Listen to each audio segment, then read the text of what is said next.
All right, we're continuing in Sefer Maimorim Aleph. And the Maimer, which is on page 117, starts on page Nun Tes, about the third temple. So now the third temple, says the Rebbe, will be built by God, but he needs our help. We, by working, serving God now in the time of exile, as we bring about the building of the temple. Now the Rebbe explains what is exile. Exile, the Rebbe brings a sentence from the book of Eicha. What's Eicha called in English? Lamentations. We read this on Tisha B'Av. Hishlich mishamayim eretz tiferes Yisrael. God had cast down from the heavens to the earth the glory of the Jewish people, and God does not remember his footstool. What does this mean? Jeremiah, the prophet, he wrote this book of Lamentations, and he is mourning the destruction, terrible, terrible destruction of the temple, terrible loss of lives.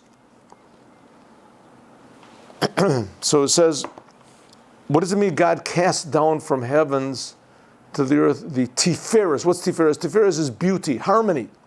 The beauty of the Jewish people was thrown down, was, defiled. The beauty.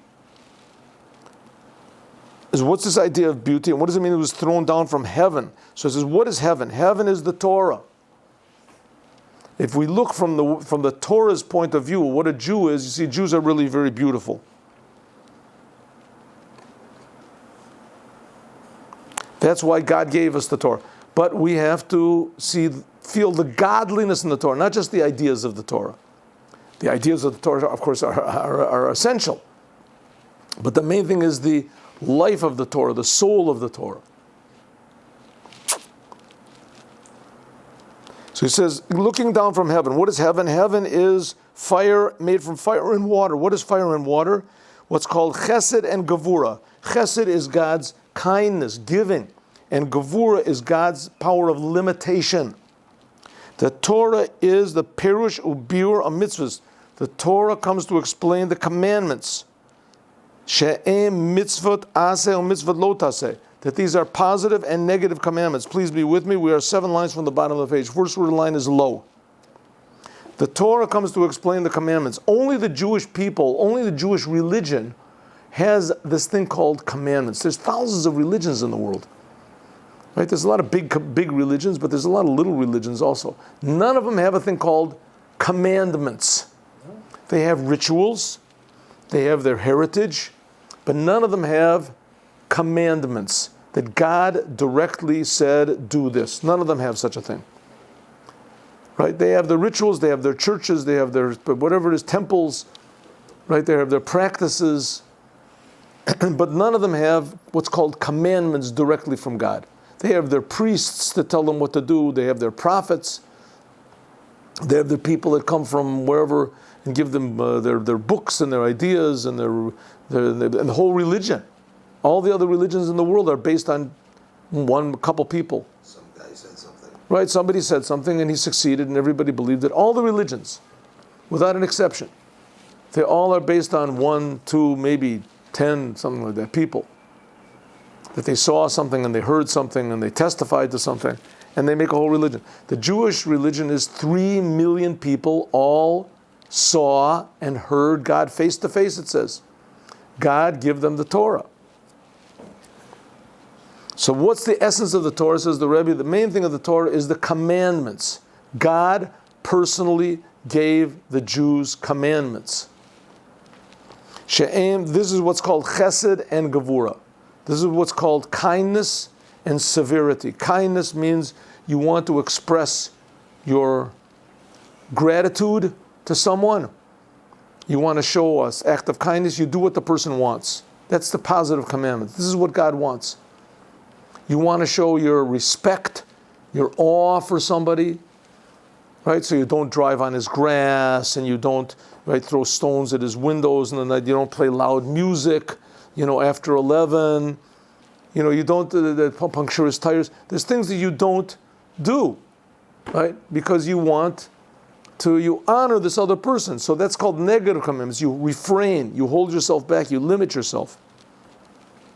Kol dini v'Torah, all the laws of the Torah, lahorot, be'isur v'heter, b'kosher v'pasul, and all of the laws of the Torah are to show what is permissible, what's forbidden, and what is kosher, what is the disqualified, to separate what is tameh, what's tohar. Between Shabbos, we make Havdalah. What is Havdalah? It's the essence of the Jewish people, the essence of Judaism, to separate. This is holy, this is not holy. This is Shabbos, this is not Shabbos. This is Jewish, this is not Jewish. To separate. Right? A Jew cannot eat not kosher food. What's not kosher food? A cow that was slaughtered with a knife that has a little tiny nick in it. Not kosher. What's wrong with that? It's the same exact cow. What's the difference between the two of them? No. Right? A Jew does not, it can eat milk, you can eat meat, but if milk and meat were cooked together, that's the worst. Right? Bread, can you eat bread? Are you allowed to eat bread? Bread, one of the biggest sins in the world is to eat bread in Judaism. On Passover. Bread is, Passover, what's the problem? The whole year you eat bread and you like it and you make blessings on it and it's a great thing. Why not do it on Passover? Don't even say it. Don't even say the word. Pesach rolls around heresy. What? Pesach rolls around and bread just becomes heresy. Sure, bread is the worst. One of the worst sins. This is a person that eats bread, even not even bread mixtures that have bread in it. Bread, cake, cookies. Even if you have a huge pot of cholent and there falls one little speck of a cookie in there, right? You can't eat the whole thing. It's all forbidden. All right, what's the punishment for that is different, but for sure you don't get a reward. It's forbidden to do. Why in the world should this be? That's God's will, right? That's God's will. Well, why are your two eyes over here and your nose is over there and your mouth is over there? Why not put your nose on the top, right? Why not? That's the way God wants it. This is the way God wants it. That's the commandments. This is the purpose of the Torah. Hu inyan chesed gavura. This is the idea of love and, when you call it, fear, awe. But Torah kativ, it says, miyamino eish dat lamo. By the Torah, now again, let's not forget what's going on over here. In the time of exile, we have no temple. It says about the exile that God casts the beauty of the Jewish people from heaven. What is heaven, says the Rebbe? The heaven is the Torah. The Torah is God's will. The Torah is what God wants you to do and what He does not want you to do. That's called fire and water. We're going to see this is the beauty of the Jewish people. It's contained in the Torah. That's why all these people who try to replace Judaism, destroy Judaism, whatever, the first thing they went against was the Torah, the oral Torah, the explanation of the Torah. Or in some cases people say we don't have the same Torah, but the Torah, that was the goal, to destroy the Torah. She'atorah kolelas michesed gevura. That the Torah is contained from what's called kindness of God, the love of God, and the awe of God. Because of the love of God, you want to do things for Him. That's the positive commandments. Putting on tefillin, putting a mezuzah on your door, tzitzis, giving charity, learning Torah. And because of the awe of God, there are things you don't do. Like we said, you don't eat chametz on Passover. You don't light a match on Shabbos. V'kein shamayim is also called the sham mayim. There, God put water. Shamayim. The mayim hu Torah, that water is another analogy to the Torah. Kamosh Katuv, like it says, Have called Sama Lachulamayim. Anyone who is thirsty, come to water. What is he saying? You want godliness? Learn the Torah. V'zeu de b'shamayim nir'im Yisrael l'davar chashuv. That's what it means, that from the heavens, the Jews are important. She'al yedei limud Torah, by means of learning the Torah. And again, with a proper attitude, to remember all the time that learning the Torah is an incredible miracle, that we can actually learn and understand the ideas that are in God's infinite mind. What it means, God's infinite mind. What does that mean? But here we have the Torah right in front of us. This is God's ideas right now. The kiyum mitzvahs and doing the commandments, that by means of that, nirim ledavar chashuv. The Jews appear to be something important. Ad ki gam asher be kama makomot, bekol makom, until every place where they use the word hashkifa, it's always for bad. It's lashon arur. It's a language of a curse. Aval ba'oseh mitzvahs, when the Jewish people do the commandments according to the Torah, hine ne'apach labracha, it transforms to be a blessing. V'zeu barech et amcha et Yisrael. That's what it means. Hashkifa min hashamayim. We say to God, this is when they bring the first fruits to the temple. There's a whole saying, the whole statement that they make. And they say, God, I've brought you my first fruits. Now look down from the heavens. Hashkifa, look down from the heavens. Hashkifa is the wrong word to use. Hashkifa means for a curse. It says, but here it says, this is what it says in the Bible, you have to say. Hashkifa means you transform all the curses to blessings. Why? Because you're doing a mitzvah. You're going to the temple with the first fruits. Ve'et adamah, bless the Jewish people and the land that you gave to us. The land that you gave to us. Very, very important. You know, there's 7 million people, something like that, living in Israel now? 7 million people. And 99.9% of them have absolutely no idea why they're living here. They're just here, it's just a country and we're here and, it's our heritage and it's our something. Right? It's supposed to be we're living in the land of Israel because the land of Israel is holy. It's a holy land. The Jewish people are holy people. And here in Eretz Israel, you can do the holy commandments. All of them. There's some opinions that say, that all the commandments that we do outside of Israel are not really from the Torah. That's not it's not an accepted opinion, but it certainly is a valid opinion. It's not the accepted opinion. But nevertheless, it certainly is a valid opinion. To go outside of Israel is a totally different world than Israel. That's what it's supposed to be. It says, this is the land that you, God, gave to us. When you see in the United Nations and all these places, once in a while somebody stands up. I remember there was one of the prime ministers of Israel, he stood up in the United Nations. This is just recently. 5 years ago, 10 years ago, what was it? And he stood up and he said, the land of Israel is ours because God gave it to us. Everybody was, and they stood up and they gave him a standing ovation. And he came back to Israel and he gave away huge tracts of lands. To Shechem, he gave the whole thing away to the Hebron, he gave to the Arabs.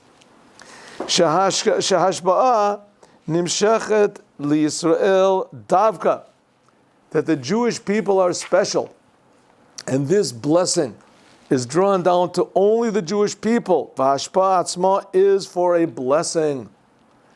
The Jewish people get it, and it comes only to the Jewish people, even though the word hashkifa usually means a curse. But now it transforms to a blessing, and it's a blessing that is gevura, singled out, concentrated only for the Jewish people. Or kamosha omrim, like we say in the blessing of the Tal. Please be with us. Page 118. Turn the page. V'hageshem, we say the blessing. L'bracha v'lo l'klala. We say, God, you should bring us dew, we should bring us water, and it should be for a blessing and not for a curse. Sometimes water can be a curse. You see the terrible floods, awful. The world was destroyed with a flood. I thought it was repaired. Huh? Afterwards it was repaired, but it says water, you see in the world, water, floods, terrible. You ever see pictures of that, the tsunami in what is it, Japan, this? Right? Innocent people walking down the street, all of a sudden they see a huge wall of water. What can be a better thing than water? Everybody needs water. You haven't got water, you're really in bad shape. Right? No water? Ooh. Right? Who lives in the deserts? No one lives in the deserts. Who lives? There's people very few people, right? They can load up with water and they can go through the desert. Who lives in the desert? There's no water. But you have too much water? Gee, the worst curse is just in a second, right? At least, God forbid, if there's no water, so it's a famine, it takes people time to die. They can run away, they can do something. But when there's one of these huge tidal waves, what do they call it? You haven't got any time to do anything. You're just... So the water can also be for the not good. What does it mean that we're asking God, please give us rain for a blessing and not a curse? Give us dew, tal, dew, for a blessing and not for a curse. Tal, dew, and rain itself is a blessing. What does it mean? Give us water, rain, for a blessing and not a curse. It's like you're saying, God, give us a blessing, and the blessing should be a blessing, and it shouldn't be a curse. But the inyan is, we can see that sometimes we can see a person, personally, he can get a big blessing from God. Rain is a blessing. But there's a whole Gemara of tainis about praying to God to send rain. Right? No rain, we're really in bad shape. We can see, though, that sometimes people get big blessings from God. But parnasa barevach of a hole chas v'shalom l'makom she'eno roy. But all of his money goes to bad places. Kamol l'tzorchi refuah. For instance, in the best examples, his money goes for healing. He has to spend it for doctors. In the worst examples, he spends his money to make himself sick. V'zeu b'kasha lebracha. We're asking God that we should have a blessing. Hainu delavad zot shahashpa'a nimshechet beriboy gadol uli Yisrael davka. That it should be drawn. The blessing should be a big blessing, and it should be to the Jewish people. Right? The money shouldn't go to Stalin. It shouldn't go to bad things. Hine odzot shashpa'a atzmo yeh bracha. That the blessing itself that we receive, we should know how to use it properly, and it should be for a blessing. And that's what it means, Tiferes Yisrael. That's what it means, Tiferes Yisrael. The glory, the beauty of the Jewish people. That the Jewish people are Yofi the kasher hashpa nimshechas liYisrael davka. When the Jewish people receive a big blessing, and the blessing is used for a blessing. We can just take a simple example. When there was the 6-Day War, I've said this a lot of times. When there was the 6-Day War, I was not religious totally at all then, but I heard about it. My father told me. I don't even know if I knew that there was a 6-Day War. It could be that I did. That was when I was in the university. I was messing. Anyway. But what happened, if you read what happened in the history books, right? It's history already. 1967. That was how long ago was it already? 50 years ago. 60 years ago. So the Jews all of a sudden started waking up to Judaism. The whole world was afraid of us. The whole world was shaking. All of the Arab nations, everyone was shaking. Nobody believed. Never been such a thing like that in the history of the modern world. Only in the Bible there were things like that. The Rebbe, Lubavitcher Rebbe, said that the Yom Kippur War was even a bigger miracle. But okay, when the 6-Day War happened, everybody in the world knew that God made a big blessing for the Jewish people. It was an incredible blessing. And we had no chance of survival. All the other nations were armed by Russia, and they had the most modern weapons, and no one helped us. No one, not America, not anybody. Nobody sent us a bullet. Nothing whatsoever. And we wiped them out 6 days. Everybody saw it was made, right? Amazing blessing. During right? the end of the 6-Day War, the Soviet Union threatened to attack, so the U.S. had to step in and was like, hey, can you just stop? I never heard that, but... No, the Soviet Union threatened to attack, so the U.S. had to stop them. Could be. Anyway, what did they use this blessing for? Right? Exactly the opposite. The Israeli government stood up and said, listen, it was an accident. It didn't really happen. We have really good pilots, and they just really flew, and we don't intend to conquer anything. And they gave back half of Jerusalem. They gave it to the Arabs. They have the Temple Mount, which might have been a good thing in the end. If the Jews would have gotten it, then they would have made an amusement park. Who knows what they would have done up there? Huh? It keeps us off of there. But in any case, from then on, the Jews started hating themselves, and we're not a conquering nation, and we wanted to show everybody how nice we are and give land back and everything. But it was an amazing blessing. When that happened, all of a sudden everybody knew, ooh, the Jews really are God's people. Look what it says in the Bible. It's really true. Yeah, soldiers went to the Western Wall to pray. A lot of them were there. They were there. They were a lot of these paratroopers that came from kibbutzim. These people that they ate pork on Yom Kippur, and purposely. They had pictures of Stalin on the wall. It wasn't a joke. They went to the wall and they were crying. They were. What's the wall? It's just another. Right? It's a wall. It's just a wall. It's just a bunch of stones. And they were crying. They put on tefillin. There were so many people coming to put on tefillin that the Gerer Rebbe, the Rebbe of the Gerer Chassidim, there's a lot of Gerer Chassidim. He told this Chassidim to go to the wall and put tefillin on people. Right? There were so many people that were coming to the wall. It was just an amazing miracle. That's what it means, Tiferes Yisrael. Everybody suddenly saw that the Jews were, they were really God's people, and it was really a good thing. The Jews, the prisoners that they had, they didn't torture them, and they didn't, parade their heads through the streets or something like that. So it was really a beautiful thing that it showed the world. Okay, but the blessing ended up coming to be sort of exactly the opposite. Not exactly. They tried as much as they could with it. We still have the blessing, don't we? The blessing is still there, despite everything. The blessing is every single minute, every day. Incredible, incredible blessing that you can't. We're moving in the right direction. No, there's no doubt about it. There's no doubt about it. We're moving in the right Now somebody sent me that there's all these. It used to be the singers in Israel. The singers, direction. A lot of them. right? They were like the vanguard of not being religious, wildlife, They're all making And now a lot of these people they don't perform on Shabbos, and they say you can give me whatever you want to. I'm not going to perform on Shabbos.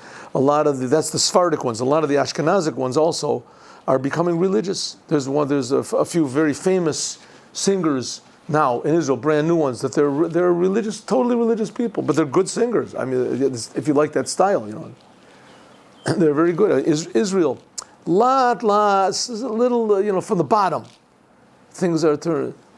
I once thought that now it's exactly the opposite of the time of the temple. In the temple, on the surface, everything was wonderful.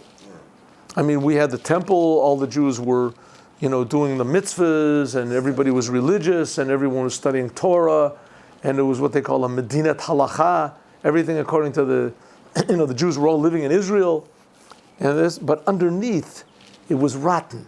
Underneath it was rotten. There was idolatry and these terrible things. And in the second temple, it was the same thing. All the Jews were in Israel. We had the beautiful temple. It says no one who did not see the temple never saw a beautiful building in his life. And the Jews were all here. They were in it, but underneath there was all this hatred and all that. Right now, it's exactly the opposite. On the surface, in Israel, it's ugly. It's terrible. You see these LGBT parades with that terrible stuff going on with hatred. But underneath, it's all healing up. It's all getting better, and it's getting healthy. It's becoming happy, from the bottom up, and that's what people need. In other words, a lot of people, religion is something that's so far away from reality that they don't want to have anything to do with it. Right? I won't be able to drive on Shabbos. Why? Why can't I drive on Shabbos? I mean, I got a nice motorcycle. I want to, right? Why can't I marry who I want? Why can't I eat what I want? Why can't I this? Right? So the answer is because God doesn't want you to. Forget about going to heaven. Forget about hell. Forget about that. You go to heaven. You know what? You did a good deed once. You go to heaven. Okay, now what are you going to do now? Right? Do whatever I want. What do you really want? Right? It says here, a Jew really wants to do what God wants. That's what he really wants. Really wants. He really wants not to think about himself. Not to think about himself, what's going to be in the future, after I die. Just to do what's good right now.